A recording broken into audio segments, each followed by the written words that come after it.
चलिए,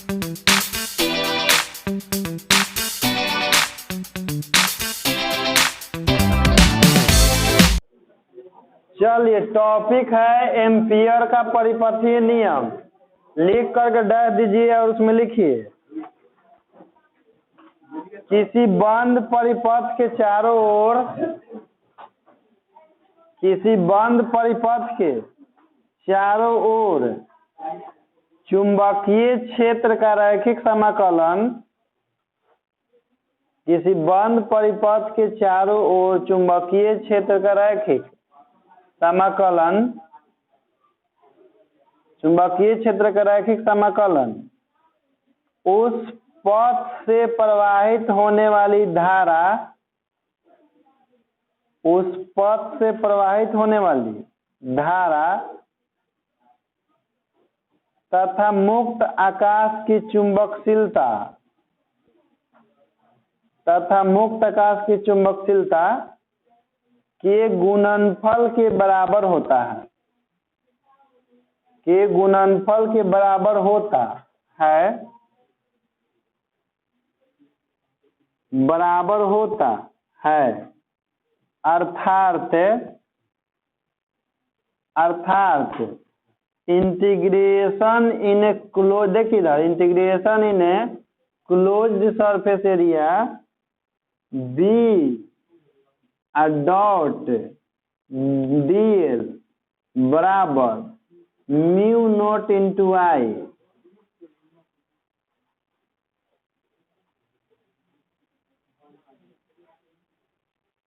लिख लिए म्यू नॉट इंटू आई। देखिए, कहने का मतलब है ना कि जैसे मान लीजिए कि वृत्ताकार कुंडली से प्रवाहित होने वाली धारा के कारण हम जानते हैं कि चुंबकीय क्षेत्र उत्पन्न होता है। तो वृत्ताकार कुंडली जो होता है पूरी तरह से बंद होता है ना, तो इसमें जो चुंबकीय क्षेत्र उत्पन्न होता है ना इस वृत्ताकार कुंडली में, तो वह लंबाई के अनुदिश होता है। यानी कि जिस तरह से चालक का लंबाई होगा ना उसी के अनुदिश चुंबकीय क्षेत्र उत्पन्न होता है और सगरों फैलता है। लेकिन शुरू में उत्पन्न होता है जो भी चुंबकीय क्षेत्र है तो चालक तार के लंबाई के अनुदिश होता है ना, तो इस चालक तार में उत्पन्न कुल चुंबकीय क्षेत्र का जो मान होता है, कुल चुंबकीय क्षेत्र का मान, तो इसके लंबाई के जो भी इसका लंबाई होगा यानी कि रैखिक, रैखिक माने कि इसको क्या कर देना है, खोल देना है। तो इसमें उत्पन्न कुल चुंबकीय क्षेत्र का रैखिक समाकलन, लेकिन ये बंद सरफेस है ना, तो कुल चुंबकीय क्षेत्र का रैखिक समाकलन यानी कि बी डॉट dl, लेकिन ये पूरा बंद परिपथ के लिए निकालना है। तो इसका जैसे छोटा भाग के लिए बी डॉट dl, जो बी डॉट dl लिखे हैं ना वो किसी छोटे भाग के लिए लिखे हैं, उसके कोई एक छोटा सा लंबाई के लिए। कि छोटा सा लंबाई में चुंबकीय क्षेत्र उत्पन्न होता है बी डॉट dl, तब पूरा बंद परिपथ में उत्पन्न चुंबकीय क्षेत्र का जो मान होता है यानी कि रैखिक समाकलन है कि बी डॉट dl इस कुंडली से प्रवाहित होने वाली धारा I, इस कुंडली से प्रवाहित होने वाली धारा और मुक्त आकाश की चुंबकशीलता म्यू नॉट के गुणनफल के, इसी को हम लिखते हैं integration in close surface area B dot. ऐसा इसलिए लिखा जाता है क्योंकि चुंबक में एकल चुंबकीय ध्रुव का अस्तित्व नहीं होता है। जैसे आवेश में एक आवेश पॉसिबल होता था ना, एक आवेश पॉसिबल होता था, आवेश में केवल प्लस या केवल माइनस अकेले पॉसिबल हो जाता था, लेकिन चुंबक में ऐसा नहीं होता है, एकल ध्रुव वाला चुंबक संभव नहीं होता है, ठीक ना। यदि एकल ध्रुव वाला चुंबक होगा ना तो इसमें हो जाएगा बी डॉट dl बराबर 0 हो जाएगा, जो कि प्रैक्टिकली पॉसिबल नहीं है क्योंकि एकल ध्रुव वाला चुंबक कभी संभव होता ही नहीं है। इसको एक दूसरे शब्दों में भी लिखा जाता है, तो लिखिए दूसरे शब्दों में लिखिए किसी बंद परिपथ में चुंबकीय क्षेत्र का रैखिक समाकलन, किसी बंद परिपथ में चुंबकीय क्षेत्र का रैखिक समाकलन का मान, किसी बंद परिपथ में चुंबकीय क्षेत्र का रैखिक समाकलन का मान, रैखिक समाकलन का मान उस परिपथ से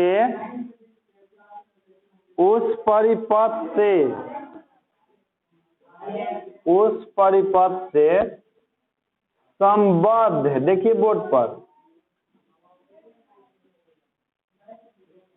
संबंध मत लिख लीजिएगा, संबद्ध। संबद्ध का मतलब होता है से जुड़ा हुआ।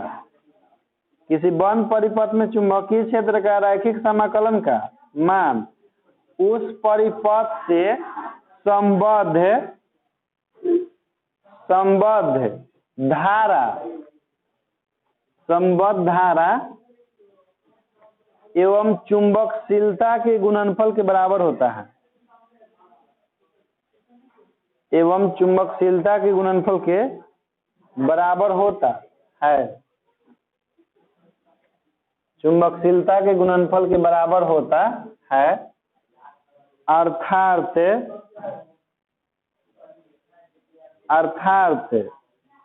Integration of B D L बराबर म्यू नॉट इंटू आई। यहाँ क्लोज के साइन दीजिएगा, ठीक ना। देखिए ए डॉट बी का मान ए बी कोस थीटा होता है ना, उसी तरह से बी डॉट डी एल का मान कितना होगा, B D L cos theta. लेकिन यह थीटा का मान 0 इसलिए ले लेता है क्योंकि चुंबकीय क्षेत्र जो होता है लंबाई के अनुदिश होता है। बालक, चुंबकीय क्षेत्र जो होता है लंबाई के अनुदिश होता है। तो जैसे चुंबकीय क्षेत्र जिस तरह से लंबाई होगा उसी के अनुदिश में चुंबकीय क्षेत्र उत्पन्न होता है, यानी कि दोनों एक ही दिशा में होता है। तो इसीलिए थीटा का मान कितना लेते हैं, 0 डिग्री, बराबर होगा म्यू नॉट इंटू आई। अब देखिए यहाँ पर बी और डी एल को 0 का वैल्यू 1 म्यू नॉट इंटू आई। क्लोज के साइन देते चलिएगा बंद के।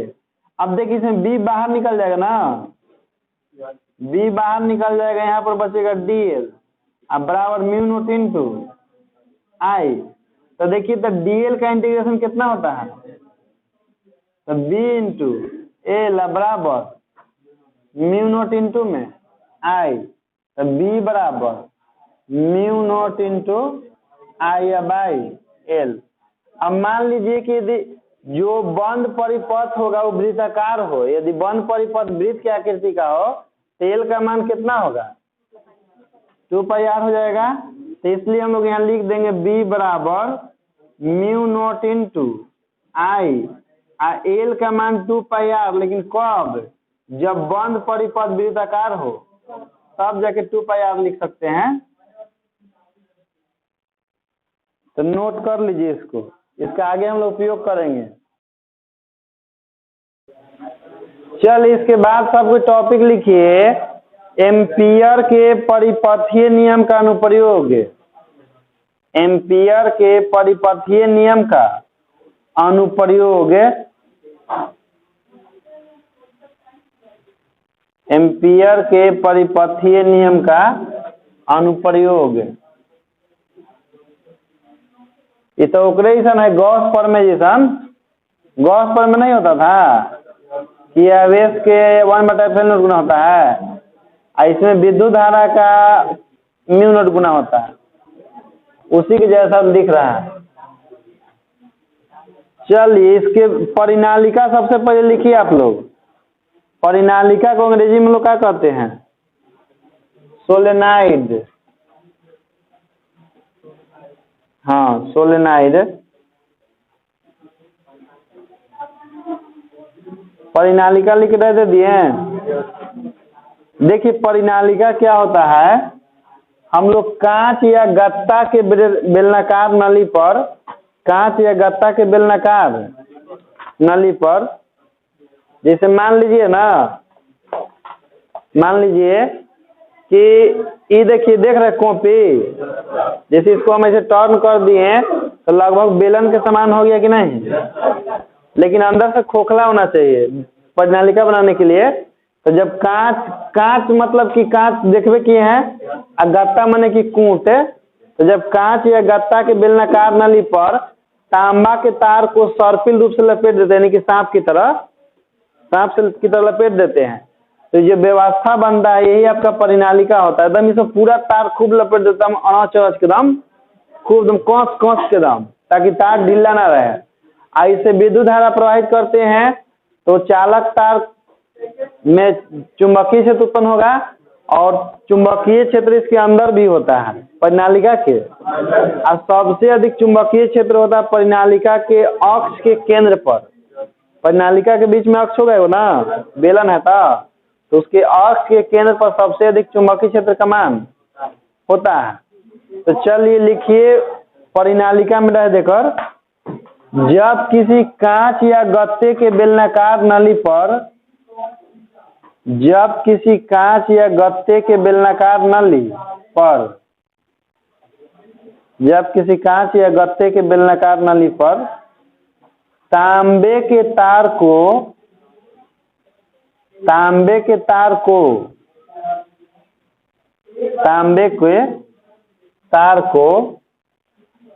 सर्पिल रूप से लपेटकर, सर्पिल देखिए बोर्ड पर लिखे हैं, सर्पिल रूप से लपेटकर तार से विद्युत धारा प्रवाहित की जाती है। तार से विद्युत धारा प्रवाहित की जाती है, विद्युत धारा प्रवाहित की जाती है।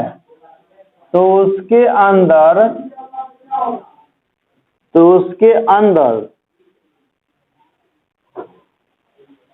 अंदर चुंबकीय क्षेत्र की उत्पत्ति होती है। तो उसके अंदर चुंबकीय क्षेत्र की उत्पत्ति होती है जिस व्यवस्था को परिनालिका कहते हैं। जिस व्यवस्था को परिनालिका कहते हैं।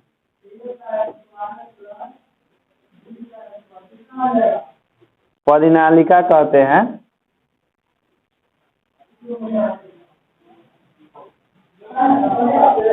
अब देखिए परिनालिका यहाँ पर ही बनाते हैं। सबसे पहले क्या कीजिएगा कि कोई कांच या गत्ता के बेलनाकार नली बना लेते हैं हम लोग इस तरह से, जो देखने में लगे कि बेलन की आकृति के हो। और उसके बाद इस पर तांबा के तार जो है सांप की तरह सर्पिल रूप से लपेट देते हैं।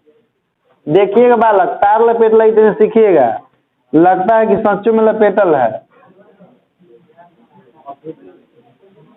देखिए इस तरह से, फिर यहाँ से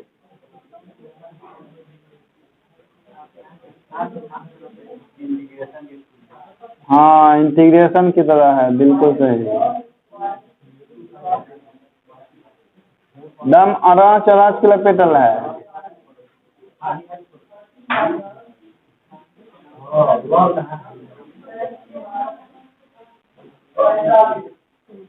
लग रहा है ना। धारक प्रवाह में सब धाम ध्रुव से किधर होता है? धारक प्रवाह की दिशा है, यही होगी आपका परिनालिका।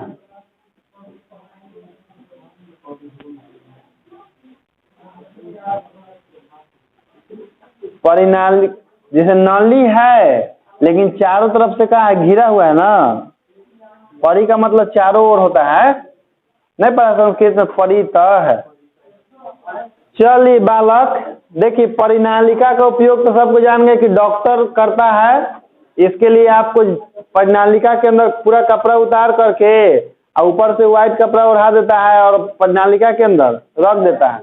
और उसके बाद शरीर का अवलोकन करता है कि शरीर का कौन पार्ट ज्यादा इंक्रीज कर गया है या कौन पार्ट आवश्यकता से कम इंक्रीज किया है। आवश्यकता से कम इंक्रीज कर रहा है तभी दिक्कत है, ज्यादा इंक्रीज कर रहा है जिसको MRI टेस्ट कहते हैं ना, तो मैग्नेटिक फील्ड का प्रयोग करके ही किया जाता है। उसके लिए परिनालिका के अंदर मनुष्य को स्ट्रेचर पर लेटा करके धकेल दिया जाता है और तब देखो उसका अध्ययन किया जाता है पूरा बॉडी का कि कौन अंग ज्यादा विकसित है, कौन अंग कम विकसित है। अब लिखिए नोट लिखिए, परिनालिका में उसी समय तक चुंबकीय क्षेत्र की उत्पत्ति होती है। परिनालिका में उसी समय तक चुंबकीय क्षेत्र की उत्पत्ति होती है परिनालिका में उसी समय तक चुंबकीय क्षेत्र की उत्पत्ति होती है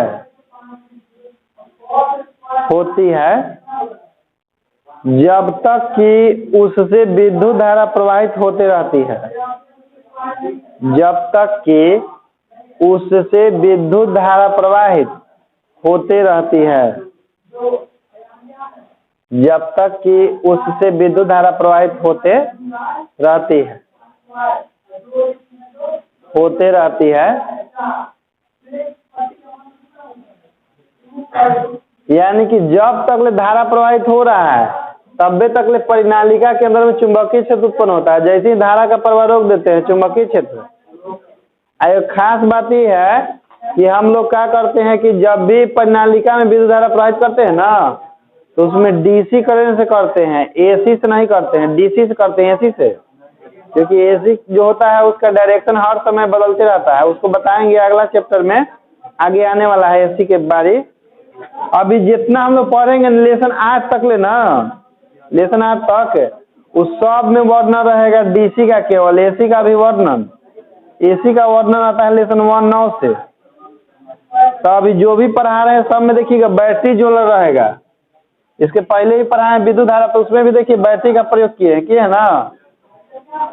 चलिए अगला नोट लिखिए, परिनालिका के अंदर नरम लोहा या मृदु लोहा, परिनालिका के अंदर किसी नरम लोहा या मृदु लोहा,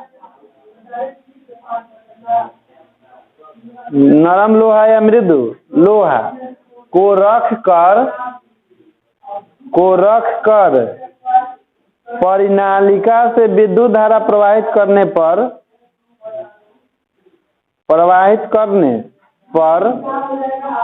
नरम लोहा अस्थायी चुंबक में परिवर्तित हो जाता है।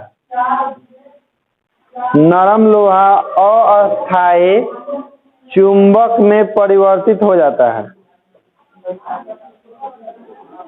अस्थायी चुंबक में परिवर्तित हो जाता है।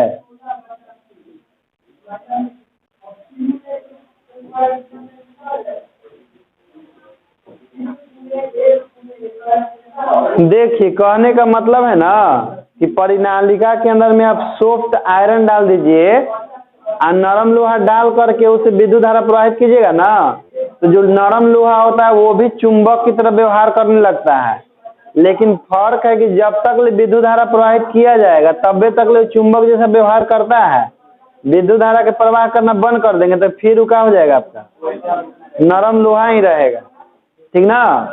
तो जब भी चुंबक सुनो, और यदि इसके अंदर में कोई इस्पात के टुकड़ा डाल दे, यदि इसके अंदर में कोई इस्पात माने स्टील, यदि इसके अंदर में कोई स्टील के टुकड़ा डाल करके आप विद्युत धारा प्रवाहित करते हैं कुछ समय के लिए, तो हमेशा के लिए चुंबक बन जाता है, हमेशा के लिए अस्थायी चुंबक बन जाएगा। यानी कि उसे विद्युत धारा का प्रवाह बंद भी कर दीजिएगा ना तो चुंबक जैसा व्यवहार करेगा।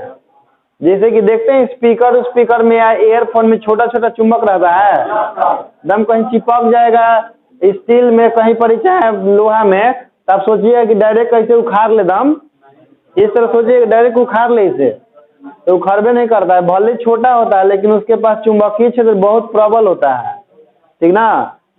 तो वो सब स्टीलवे से बना हुआ रहता है। इसी करके परिनालिका के अंदर रख करके स्टील को विद्युत धारा प्रवाहित किया तो हमेशा के लिए अस्थायी चुंबक। नरम लोहा में क्या है कि जब तक प्रवाहित करे तब तक चुंबक, जैसी धारा का प्रवाह रोक देते हैं फिर चुंबकीय गुण उसमें से समाप्त हो जाता है। तो अगला नोट लिखिए, जब परिनालिका के अंदर किसी इस्पात के टुकड़े को रखकर, जब परिनालिका के अंदर किसी इस्पात के टुकड़े को रखकर, किसी इस्पात के टुकड़े को रखकर, किसी इस्पात के टुकड़े को रखकर परिनालिका से विद्युत धारा प्रवाहित की जाती है, परिनालिका से विद्युत धारा प्रवाहित की जाती है तो इस्पात अस्थायी चुंबक में बदल जाता है। तो इस्पात अस्थायी चुंबक में बदल जाता है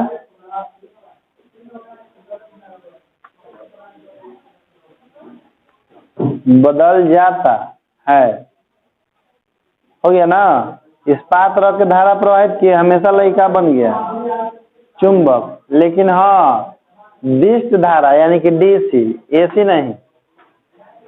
अब देखिए परिनालिका के अंदर तो चुंबकीय क्षेत्र उत्पन्न होता है, तो उसका कुछ मान होगा ना। तो उसके लिए चलिए फॉर्मूला डिराइव करते हैं कि परिनालिका के अंदर उत्पन्न चुंबकीय क्षेत्र का मान कितना होता है, यानी कि उसका व्यंजक निकालना है। तो टॉपिक लिखिए, धारावाही परिनालिका के कारण चुंबकीय क्षेत्र का व्यंजक। धारावाही परिनालिका के कारण चुंबकीय क्षेत्र का व्यंजक।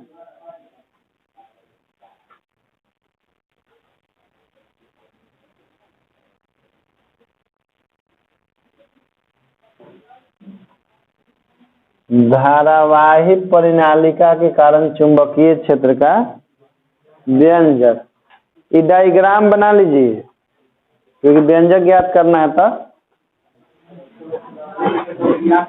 देखिए चुंबकीय क्षेत्र का व्यंजक ज्ञात करना है इसके अंदर में। तो हम लोग मान लेते हैं ना कि परिनालिका की लंबाई L है, परिनालिका की लंबाई L है, एक पर जो तारवा लपेटल है एकदम अरच अरच के, ओकर कुल फेरों की संख्या n है। जैसे मान लेते हैं कि 10 बार लपेटल होके चाहे 20 बार लपेटल होके, समझो जैसे कुल फेरों की संख्या। तो देखो L लंबाई में सुनो, पूरा लंबाई में फेरों की संख्या कितना है n। तो बोलो एकांक लंबाई में फेरों की संख्या कितना होगा। एकांक लंबाई में फेरों की संख्या होगा n/L, नहीं जी। तो आखिर मान ली कि फेरा की संख्या मान ली कि 100 है, समझिएगा ये बालक फेरा संख्या। अब पूरा लंबाई मान के चलते हैं कि 10 सेंटीमीटर है, तो चाहे 1 मीटर है, ठीक ना। तो एकांक में कितना फेरा होगा, 100/10 लिखिएगा ना। तो जो 10 आएगा, ये 10 कौची होगा, फेरा, यानी कि वो फेरों की संख्या ही होगा जो आएगा वो फेरों की।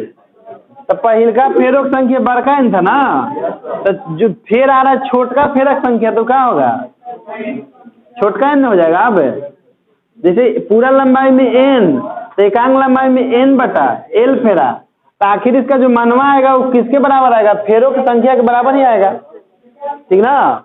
तो चलिए लिखिए इसमें, माना कि L लंबाई का एक परिनालिका है, माना कि L लंबाई का एक परिनालिका है,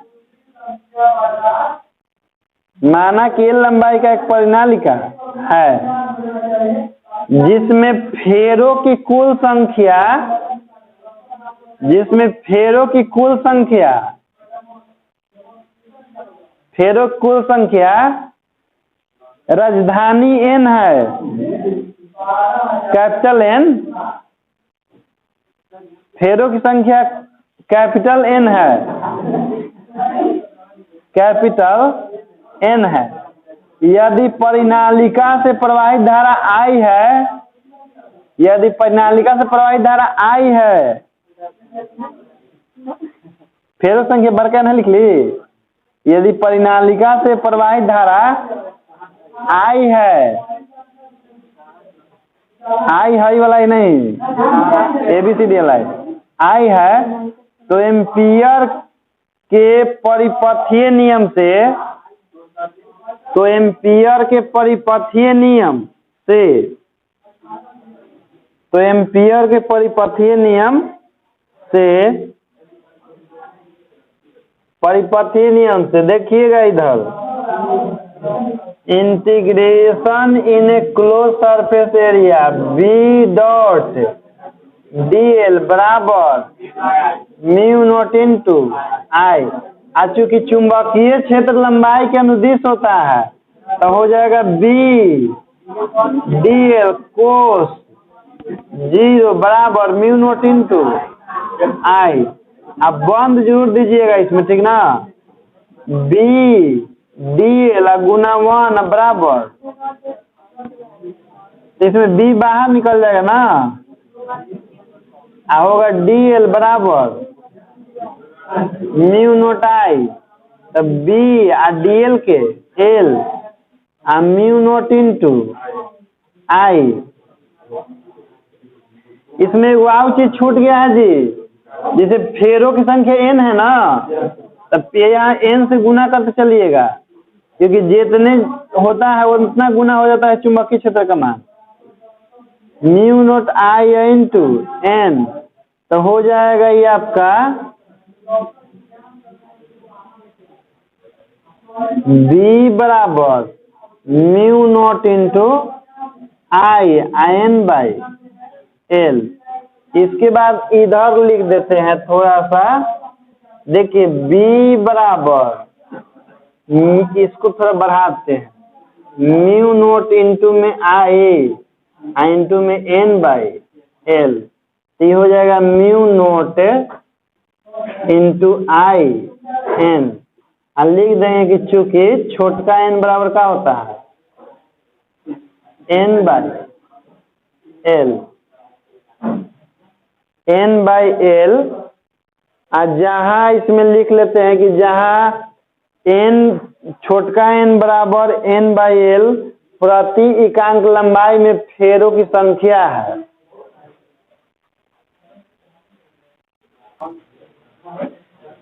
इस नीचे लिख लीजिएगा इसके बाद कि जहां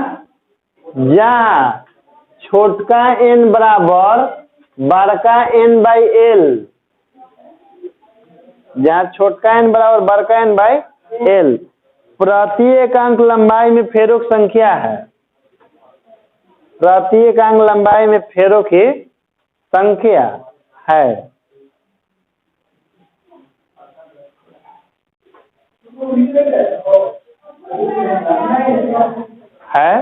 अब देखो इसमें देखे वाला चीज है कि जो चुंबकीय क्षेत्र आया है ना, इसके फार्मूला में कौन कौन टर्म शामिल है। तो देखो इसमें प्रवाहित होने वाला विद्युत धारा सारा शामिल है, अब फेरों की, इसका मतलब है कि जैसे इसे परिनालिका में प्रवाहित होने वाली धारा के मान को बढ़ाया जाएगा तो उत्पन्न चुंबकीय क्षेत्र का मान बढ़ेगा, और जैसे इसे फेरों की संख्या ओकरा बढ़ाएंगे तो रच रच के वैसे वैसे उसके अंदर में चुंबकीय क्षेत्र का भी मान, क्योंकि जो चीज फार्मूला में होता है उस पर निर्भर करता है, जो नहीं होता उस पर निर्भर नहीं करता है, ठीक ना। तो चलिए नोट लिखिएगा, अब चाहे ऐसे लिख लीजिए ना सबसे अच्छा, कि परिनालिका के अंदर चुंबकीय क्षेत्र का मान निम्नलिखित बातों पर निर्भर करता है। परिनालिका के अंदर चुंबकीय क्षेत्र का मान निम्नलिखित बातों पर निर्भर करता है।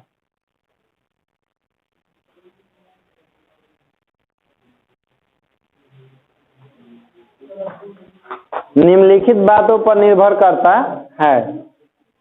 परिनालिका के अंदर चुंबकीय क्षेत्र का मान निम्नलिखित बातों पर निर्भर करता है।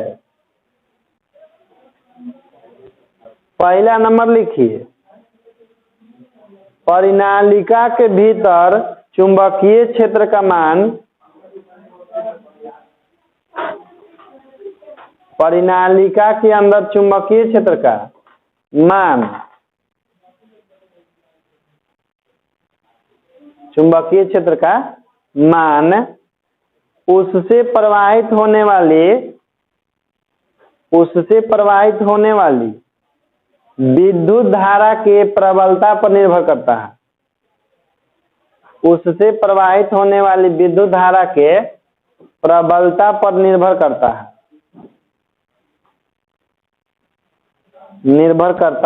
है।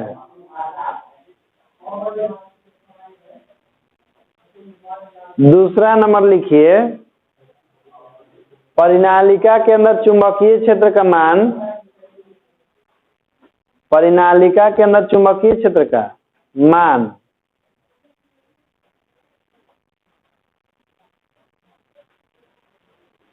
चुंबकीय क्षेत्र का मान लपेटे गए फेरों की संख्या पर निर्भर करता है। लपेटे गए फेरों की संख्या पर निर्भर करता है। लपेटे गए फेरों की संख्या पर निर्भर करता है, निर्भर करता है। अर्थात B समानुपाती N, अर्थात B समानुपाती N। यदि पहलका जो लिखे थे कि धारा पर निर्भर करता है, उसके लिए लिख लीजिएगा वहां पर ही पहलका में 20 समानुपाती I प्रणालिका के लिए है, जितने अधिक धारा उतने अधिक चुंबकीय क्षेत्र, जितने अधिक फेरों की संख्या उतने अधिक चुंबकीय क्षेत्र। इसके बाद देखिए, जैसे कि इसमें बेलन है तो बेलन का कुछ ना कुछ व्यास भी होगा और कुछ ना कुछ जगह त्रिज्या भी होगा ना। अगर फार्मूला में व्यास और त्रिज्या का जिक्र है कहीं, इसका मतलब है कि परिनालिका के अंदर जो चुंबकीय क्षेत्र उत्पन्न होता है वो ना तो उसके व्यास पर निर्भर करता है, ना है उसके त्रिज्या पर निर्भर करता है। तो नोट करके लिखिएगा इसको। परिनालिका के भीतर उत्पन्न चुंबकीय क्षेत्र का मान, परिनालिका के भीतर उत्पन्न चुंबकीय क्षेत्र का मान, परिनालिका के भीतर चुंबकीय क्षेत्र का मान, उसकी लंबाई कोमा व्यास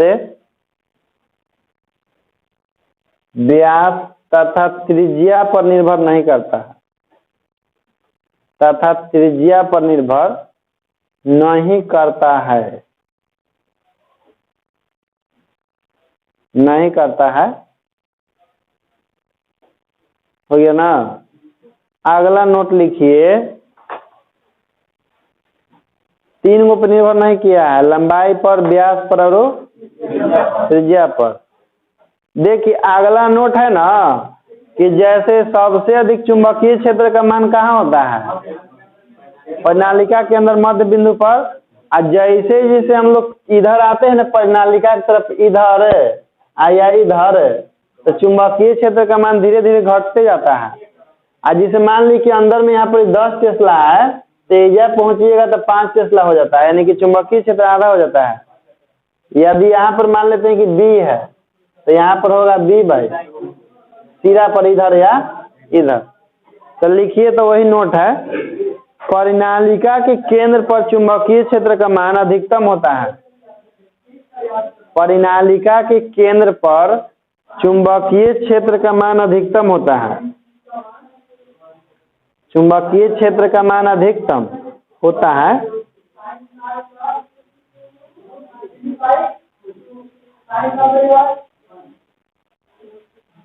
परिनालिका के केंद्र पर चुंबकीय क्षेत्र का मान अधिकतम होता है तथा खुले सिरे की ओर जाने पर, तथा खुले सिरे की ओर जाने पर,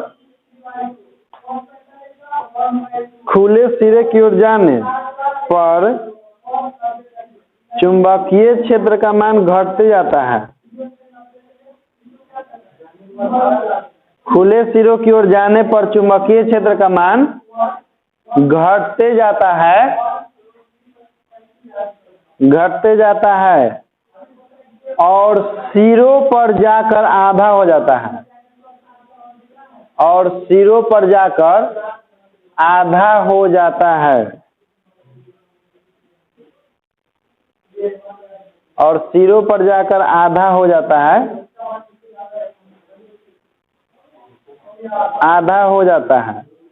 जैसे लिख लीजिएगा, यदि केंद्र पर चुंबकीय क्षेत्र B हो, यदि केंद्र पर चुंबकीय क्षेत्र B हो, यदि केंद्र पर चुंबकीय क्षेत्र B हो तो सिरों पर B/2 हो जाता है। यदि केंद्र पर चुंबकीय क्षेत्र B हो तो सिरों पर B/2 हो जाता है, B/2 हो जाता है। देखिए, जैसे चुंबकीय क्षेत्र का मान धारा पर और फेरों की संख्या पर निर्भर करबे करता है, वायु पर निर्भर करता है चुंबकीय क्षेत्र का मान। उस पर जो लोहा के क्रोड होता है ना, यदि लोहा के क्रोड का प्रयोग कर दिए भीते इसके अंदर में तो वो भी लोहा चुंबक जैसा व्यवहार करने लगता है ना, तो वो भी चुंबकीय क्षेत्र उत्पन्न करेगा। एगो तो धारा कारण चुंबकीय क्षेत्र उत्पन्न हो ही रहा है, और लोहा किसके जैसे काम कर लगता है, तो चुंबकीय क्षेत्र अब बढ़े घटेगा, अब बढ़ जाएगा। तो अगला नोट लिख लीजिएगा कि परिनालिका के भीतर नरम लोहे का क्रोड डालने पर, परिनालिका के भीतर नरम लोहे का क्रोड डालने पर, क्रोड माने कि रॉड, परिनालिका के भीतर नरम लोहे का क्रोड डालने पर चुंबकीय क्षेत्र B का मान प्रबल हो जाता है। चुंबकीय क्षेत्र B का मान प्रबल हो जाता है।